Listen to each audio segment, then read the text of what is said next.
So, hey guys, today we're going to be talking about card rarity, but before we get into that, I want to pull my three Royal Ultra Rares from any of these available packs.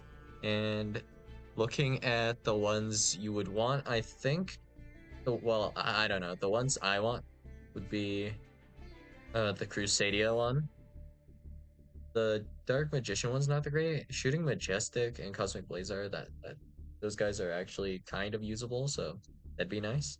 And then the Utopia pack is what I'm hoping to open, so any of those three, and I'm happy. If I get all three of those, I'm very happy, I guess. The one I don't want to see would be like the access code one, the Dark Magician, and the Blue Eyes one. Anything else, and we're good. All right, let's see. Well, yeah, that shuffling makes it very easy, right? Obviously, it's this one, right? Hero. You know what would be funny? If someone were to open this pack and get two Royal Ultras. Now, that'd be gaming.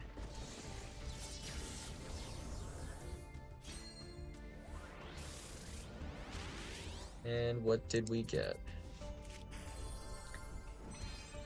Now that I think about it, I think I already have a Hero Lives. So that means I unironically, for no reason at all, almost have a playset of a Hero Lives. What are the odds? Unironically. Alright, let's see. Access code, another one I didn't want to see.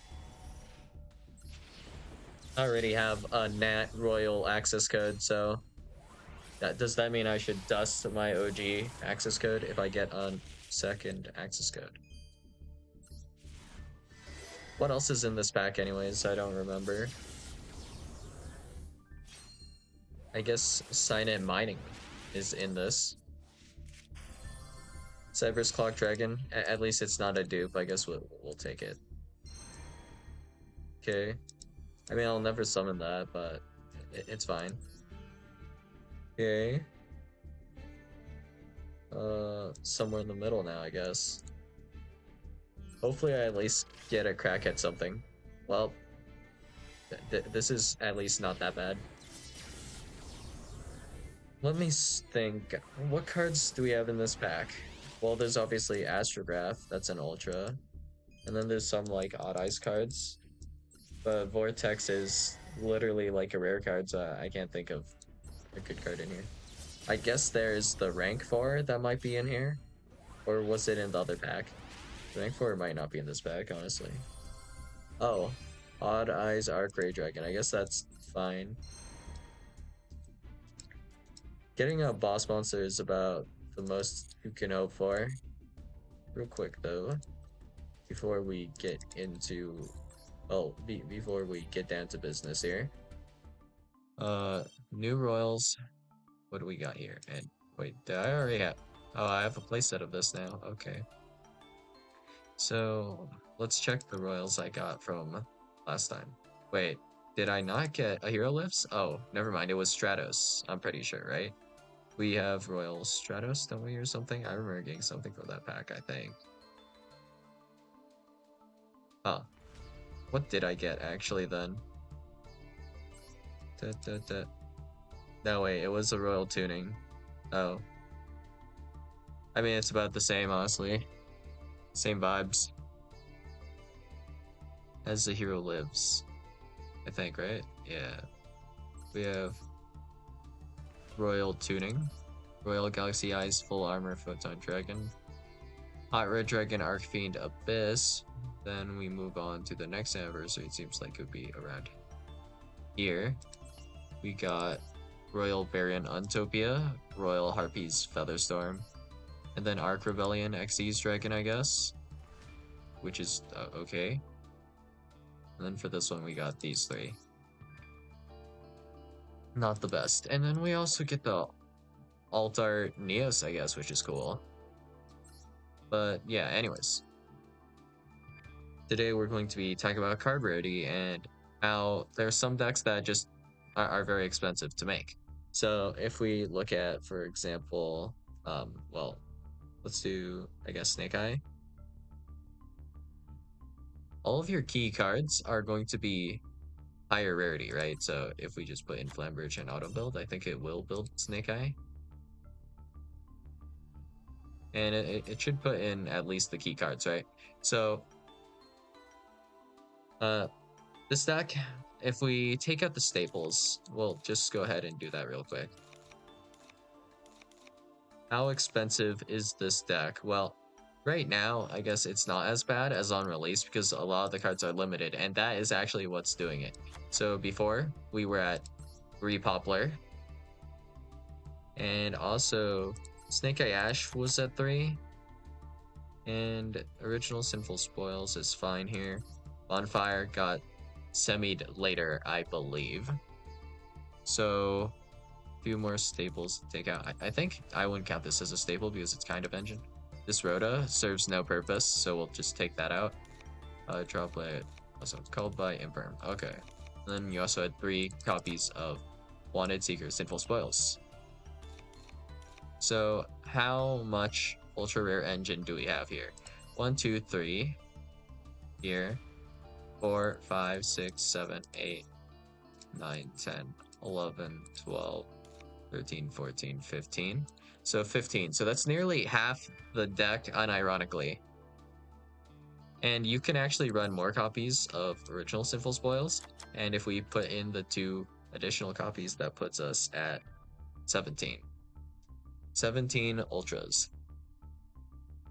And the benefit to this would be, of course, that if you were actually interested in hunting for Royals, right? You need the card rarity to at least be SR or higher in order to be able to get a Royal. So right now, the only piece of engine that we can't get Royal is Snake Eye Oak. So that's the upside to the deck being so damn expensive. You can get the whole deck pretty much shiny, right? And of course, if you look at the extra deck here, I mean, it's just a coincidence at this point. But every single card in the Snake Eye Extra is going to be either an SR or higher. So we might not run like maybe Goddess or Access Code. In fact, I have no idea why there's Celine Access Code, Nightmare, Unicorn, Nightmare, Phoenix, and all that in this list, but either way, well, you do run about this many URs and SR cards in your extra deck, so it's about the same, but different cards, I suppose. So, yeah, right here, if we put back in the staples, they're mostly UR or SR anyways, so let's look for a staple that's actually not UR or SR. Let's real quickly check. So, Harpy's Feather Duster is going to be a UR. Nibiru that we had in here, UR. Infinite Impermanence, UR. Hold by the Grave, also UR. Crossout, UR. Droplet. But the Rhoda, I wouldn't necessarily count, but whatever you're putting in place of that Rhoda, probably a UR, right? Literally nothing here is going to be lower than a UR. The only non-UR is, or SR, so the only non-royalable card is Snake Eye Oak, which kind of sucks at this point because, you know, if all of these cards are going to be able to make royal, then why is Snake Eye Oak not also an SR, you know? Considering you only run one of Snake Eye Oak, I wouldn't really care too much if this was also an SR. I mean, it's just literally a one-of, right? Birch is a royal, or not royal. R for royal, am I right? No, it's a rare. So, yeah, that's the benefit, I suppose. Except if you run Subversion, this is also a rare, but Subversion you don't have to really run necessarily. So that would be the benefit to an extent. Your favorite deck, if it's really high rarity, that means you can get the full deck as royal. But okay, that downside, what if I just want to build my list and for it to be playable? So to be at least playable, I guess you don't have to run full copies of Wanted Seeker and Original Sinful and all that. So you can cut down on some cards here. So it's like really 2 Poplar instead of 3. And then we can cut Original Sinful Spoils to 1 or 2. And then Wild Seeker Sinful Spoils, I guess we can play that at whatever number, it doesn't really matter. It's just the more you run, the better your consistency. And then Bonfire, I think you just run that as a 3 of, probably, because uh, it can search Poplar, and then Poplar can special summon itself. And then that's like kind of combo, I think, isn't it? Wait, actually, what does this do? Alright, it adds Original Sinful Spoils. And then that can grab you Snake Eye Ash, grab you Oak, so you normal summon Oak, I guess. That, or you can like Ash to send itself plus Poplar. You bring out Oak or Flamberge. Maybe add Jet to hand to discard it later or something. No idea. But yeah. The rarity of cards in general, like as we've been getting more new cards, right? The overall rarity of the decks have been going up. So I guess the benefit is that you can get full royal decks, but of course the obvious negative is that, well, it's much harder to build the deck. And just if this was a one-off case, it doesn't really matter, but overall in the long term, the more decks that we get that are this expensive, if you really do enjoy playing these decks, right? So I don't know, let's just say it's maybe even a coincidence where whatever deck or support they release is just very expensive and you are heavy. Well, the more you are heavy that is, the more you'll end up having to put in terms of resources to make that deck. And for one deck, it won't be that bad, right? But when it gets to 3 decks, 6 decks, 9 decks, 12 decks, 15, over time it's going to add up like 40 decks. So if this adds up, it'll cost more and more resources, so you won't have like that much freedom in the sense of being able to build every deck. You'll only be able to play certain decks because you'll only be able to afford to play so many different decks, because if you're going like free to play, right? So that's kind of a thing, I guess, to be a little concerned about. But I mean, even right now, if you've been playing for a good amount of time, you do have a lot of resources. So in my case, I have not even completed the current dual pass, and I'm at almost 500 URCP. And honestly, I have more CP than this. Well, yeah, I have more crafting points than this, and I can get a good amount more. So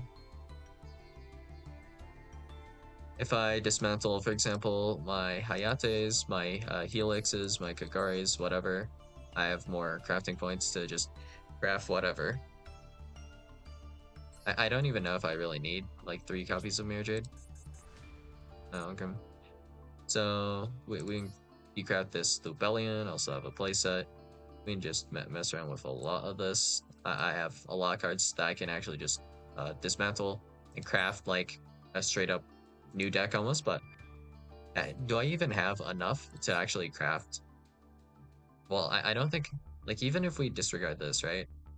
This is 17 cards, so that would be 17 times 30, which is 510. So if I use every single drop of, well, every single UR crafting point that I have here, I'm going to be able to barely afford, I guess, Snake Eye, despite having like some of the cards here, right? If I do this, it's not going to be that bad because I own like a good amount, right? We own 1 for 1, we own a copy of Original Sinful, 3 copies of Diabell Star already.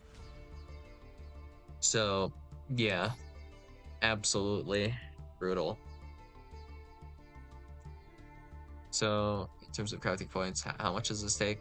I think like 500, 600, 700 just for the cards here, not including staples. So I guess the price will go down a bit if you already have the staples, like Ghost Ogre, Rikara, whatever, right?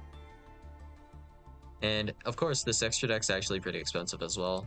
So we have like Normally there should be Warlord Savage in here, so I'll just add one more, I think. So, and actually the Atlantis could be here technically if we're running Raging Phoenix. But all right, 1, 2, 3, 4, 5, 6, 7, 8, 9, 10, 11, 12. So that the extra deck adds like another 300. So I think we're closing in, if we haven't reached it already. The total amount of crafting points we would need is something like 1,000 or 1,100, maybe 1,200 even. If we throw in the other main deck staples as well, I think it is that much, like around 1,200, which is, yeah, brutal. If we take out like the generics that we need to run, because the extra deck is entirely generic because there are no like Snake Eye specific extra deck cards or anything like that, then we're looking at just this, which is still like 600, which is actually, if we account for staples, there are decks that actually cost around 600, including extra deck and main deck, to craft the entirety of. So if we just look at the cards here, the rarity is so high that, well, we could craft staples plus extra deck plus the main deck in its entirety for another deck, which is just how expensive Snake Eye is, really, right? So if we were to just change deck real quick, we'll automatically see what it spits out for Unchained real quick, and I might fix it in case it's not no good. We'll see. All right, let's see. This looks about right, I think, right? Anything really outrageous here? No, I think that's fine. In fact, the amount of staples seems a bit lower. It should be here. 1, 2, 3, 4, 5. I think we cut out one copy of this. And we should have like another hand trap here. So something like a roll. Oh wait, why do we have two of those? That's weird. And we technically don't need to run this either. It's not that useful of a card. So something like this looks alright, I guess. And then extra deck wise, sure. So here in Unchained we have, let's count all the yours up, because why not? 1, 2, 3, 4, 5, 6, 7, 8, 9, 10, 11, 12, 13, 14, 15, 16, 17, 18, 19. And then honestly, I don't think you even really play Goddess, but whatever. 20, 21, 22. And then this you don't need to play at all, especially not in this list. It doesn't make sense. But if we include that, that's 23. So that's a little bit more than the main deck URs in that Snake Eye build, pretty much. The classic just pure Snake Eye build, really. And the thing about this is, this includes staples, your extra deck, your main deck, and before we weren't accounting for staples, nor were we accounting for the extra deck as well. So this is, well, half the price in terms of like crafting points and whatnot than the entirety of the other list. So the scaling for this, it can vary, right? But I mean, also, once again, the downside of this is all of these cards are like super low rarity, right? So you can't really get a full Royal Unchained list, which kind of sucks in its own way. So Wave Hiking Caesar, one of your pretty much boss monsters, I guess, for Unchained. Well, yeah, nothing you can do with this guy. And then we have Unchained Soul of Rage. This could be at least Royal. What's like a lower rarity card in general. And also, what was the SP? Well, I guess you would be replacing Nightmare with SP, so it's about the same, I guess. Whatever. And honestly, I don't really think you necessarily run Underworld Goddess or Access Code Tucker, so you technically cut this and replace this for something else. And also, the Divisor King Deus Machinax. So I think that's like 3 more extra deck spaces you could change for something else. And you don't necessarily... Actually, wait. This is actually Unchained and not Yubel, so yeah, two Yama seems fine. Unchained Soul of Rage, I'm not even sure if you really need two of them, but I guess two is fine. Alright then. I think access code is also just okay because, you know, all of your attributes for all your link monsters are pretty much all dark, so you only get one pop off the access code, so it's like the most pointless thing. Yeah, you might as well have made like Nightmare Phoenix or Nightmare Unicorn unironically, like just why? So yeah, pretty brutal. But if you take out like some of the staples here, that this gets even more cheap, right? So then in the main deck we're looking at, what's this? 3, 6, yeah, 6 ultras, and then we're looking at 2 ultras here. So that puts us at 8 ultras total, not accounting like for some staples, I guess, or some weird things like DS Machinax, which seems completely pointless to play because we're not playing the Dark Contract, so why would I bother with Machinax? But we're not running that package, so yeah. Deck a little bit awkward, I suppose, but 8 ultras and then crafting like a few SRs, so in this case I think it's just these 3 mainly and then these 2, so that's like 5, 6-ish SRs, and then like 8 or so ultra rares. Make a whole ass deck versus the like 20 something you would need even if you had the staples for Snake Eyes. So yeah, that's pretty wild, I suppose. I mean, if we have a mix of high end and low end, it's kind of interesting at that point. But yeah, even a non-budget version of this deck is just so much cheaper. It's actually kind of mind-boggling for me, at least. If I go ahead and check Flandries, how expensive is Flandries to make actually? If we were to check this, Blue Wander. Let's put on the map. I'm probably not going to like the deck it spits out, but alright, whatever. Let's count the ultra rares in here. 1, we have Snow, and then we have 3 copies of Advent. And then in terms of your engine cards, I think that's literally it. It's just 4 ultras. And then actually, wait, Apex Avian's actually also here. Alright. So that puts us at 5. This card you don't have to run at all, so I wouldn't count this really. But yeah, 5 cards. And then honestly, you don't even need an extra deck in blue. So you can just throw in like whatever random garbage you happen to have or you don't happen to have. I don't know why there's 2 copies of Assembled Nightingale. It makes literally 0 sense. No, nor do I know why there's necessarily an access code. But okay, I suppose. So yeah, in terms of ultras, we're looking at just 4 ultras to build Flu, pretty much, right? Because technically you don't need to run Apex Avian, I suppose. We could just run more copies of Ryza. Speaking of Ryza, though, why are we running 2 Ryza? Huh? What the hell are these ratios, actually? Well, whatever the case. Laundries is hella cheap, and you could easily craft it without even going into the pack. Assuming you have a good amount of SR points, right? So, yeah. Maybe you don't like this deck, but there are plenty of decks that are fairly cheap to make, right?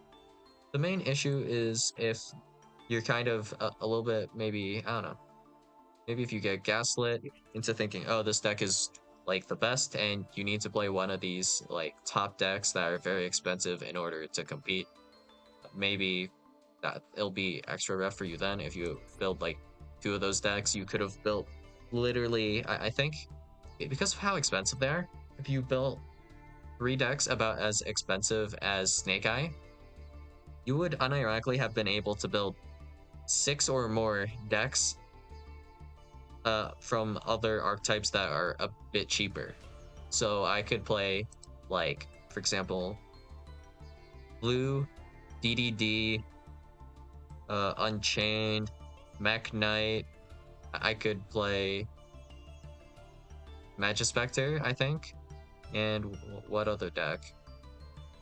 Uh, Ninja, I guess, sure. Ninja's structure or Blackwing structure makes them fairly cheap to make, I would say. If I were to play some of those, then yeah, I could play those six, or I could play like Voiceless Voice and Snake Eye. Like it's a very wide. We're going very wide here, and there's a massive differential in the amount of different decks you can play. And most of the decks I listed play fairly different from each other, which is kind of cool, I guess, to an extent. But yeah. I mean, for accessibility reasons, having cheaper decks is better, but profit is a thing, so you have to consider that. And then also, some people do want full royal decks, so maybe you're a Flanders player and you're just a little bit upset at not being able to get like a full. Well, actually, wait, aren't these cards still SRs? No, you can get like mostly royal Flanders deck, I guess. Ryza is a rare card though, so you're like not too unhappy in that department. Actually, it's cheaper to get a full royal deck for Flandres as well. Hmm. But in this case, a lot of the key cards and most important cards for each deck are usually going to be SR or UR, because you would want royal versions of that. So that's usually why the key cards are going to be royal. So Rarity plays a part in that, and I mean, because it of how that works. I think I mean that's kind of a good thing, because if you check the rarity of your opponent's cards mid duel, you can kind of tell like, oh, that this card that they're playing right now is UR. It's probably an important card. I mean, that can kind of help sometimes, but I mean at the same time, like with the Unchained cards, we have Sarama at normal, Aruha at normal, Rakea at normal, and then we also have Abomination's Prison at rare. So this is essentially archetypal Rhoda, which is just, Rhoda, and Rhoda's just typically good, that type of effect. Especially when it's like a spell and not a monster that has a lot of benefits to it. And then we have Aruha, which is just an extender and starter that can pop either a monster or trap. And then we have Sarama, which just has insane grind on it, essentially. And you can do like an insane amount of looping where you keep on resetting the escape of the Unchained. So that's pretty cracked, I suppose. Despite being, I guess, low rarity cards for the most part. Speaking of which, Escape of the Unchained is also a normal card.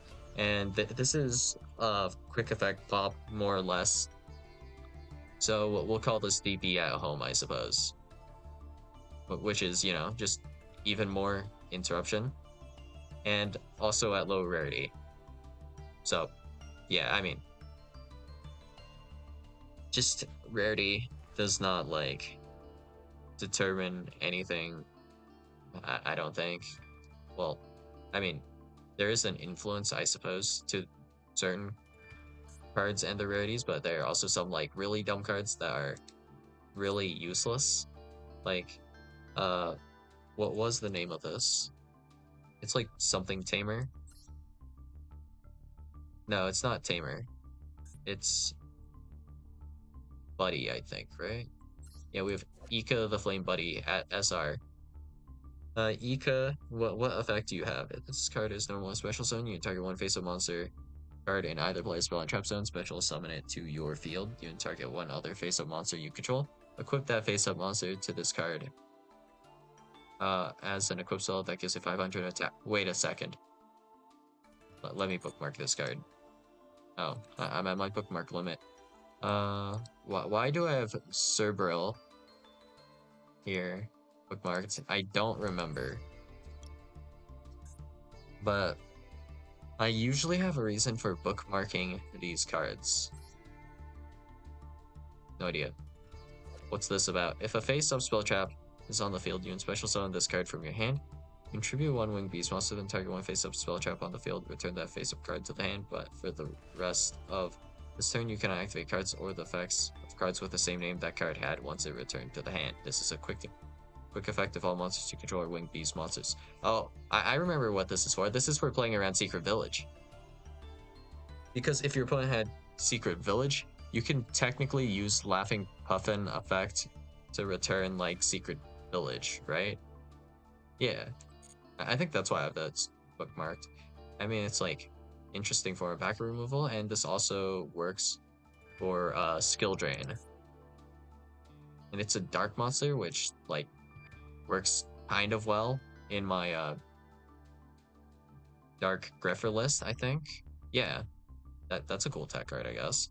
But yeah. If you have too many rolls, it's not good.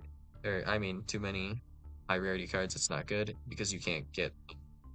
Well, you can't really afford to keep getting them potentially.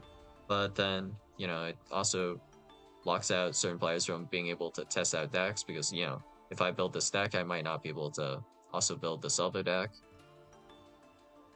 But I mean, for the most part, even at this high of rarity, you just have to get a little bit lucky with your pulls. So, for example, with the Snake Eye cards, well, it helps now that there's a secret pack, I suppose, because the most atrocious thing would be having to build this with only the master pack, because you're not pulling these guys from the master pack. Let's be real, the pool there is so large. You have like something dumb like a 0.1 or lower percent chance to get like a specific ultra that you want from the left side of the back, I guess.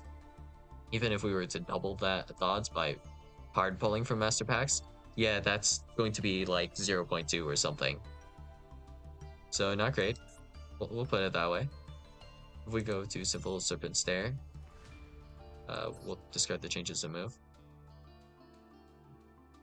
We'll go here and we'll look at the featured cards. So here we need to pull a playset of the Star and then maybe 2 of Flamberge, potentially.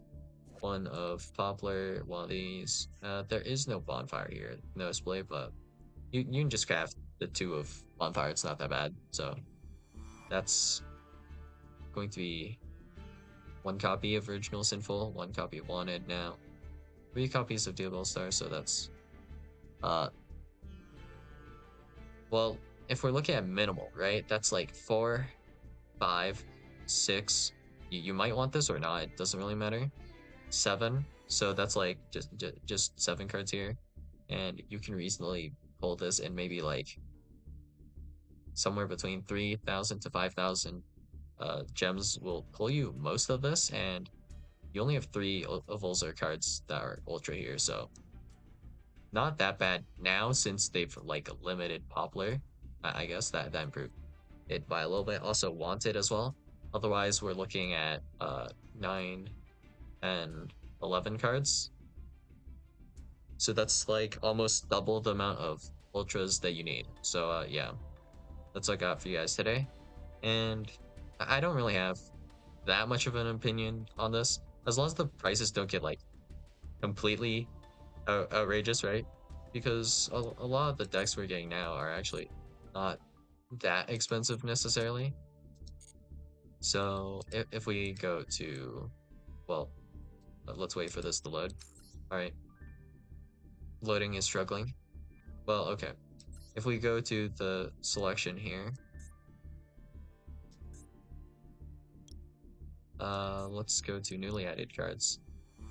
The amount of cards you need to play any individual new archetype here, it's not actually that expensive. So if we want to play the Millennium stuff, we just need 3 of Sync Engine, and then that's it, right? There's no other Millennium card, so that's actually fairly cheap. If we want to play just the Azamina stuff, I think the Azamina stuff is a little bit more rough, requiring like 3 of Hallowed. LZ, I think, is pretty good too, right? Fusion Summon, if this card is sent to the graveyard as Synchro Material. I guess that's not as necessary, unless you're playing White Forest, I think. But that's like 3 copies of Tract. Then you need one of this, and then two of engraver, which is pretty easy to craft. So you're just mostly looking to pull copies of tract plus engraver, and then you can craft the other two, and it's not that bad. Some of the Asmina stuff, it's just like one, two, three, three, I think. So that's like 8 cards. I mean, it's just fine, and then the rest are lower rarity, I guess. So yeah, I mean, the rarity on this is just genuinely not super awful, despite it being like mostly ultras. Because overall, I think these packages are kind of small. Well, as it happens right now to be. So, well, it might change for the all of these lists or all of these decks in future because they might be getting more support. I'm not 100% sure on that, but yeah. Right now, if we do want to play with the new cards, it's not too bad. If I had like 4,000 more gems, so essentially, if you play in the festival, that is usually enough to get you most of the cards, and then you craft the remaining few. So it's actually still not too bad right now. Even better if you have a lot of accumulated resources from playing for a long time, I guess. So yeah, even if you just get right back into the game after like they release new cards, you're usually going to be able to pull for them. Just mathematically, it adds up to about being able to. And if you haven't been playing for a while, you'll probably be at 0 for the dual pass, and then you just finish the dual pass off, and you get 100 your crafting points, and that will allow you to craft 3. So if I pull probably like something like 1 Deseret, 3 tract, that already is probably about enough, right? Yeah, 3 tract, I can craft 2 engraver, 1 lacrima, or not even craft lacrima if I don't want to be playing that part of the engine. And then we just have like full Fiendsmith engine, I guess, right? So yeah, that's all I got for you guys today, and I'll see you guys in the next video. Bye.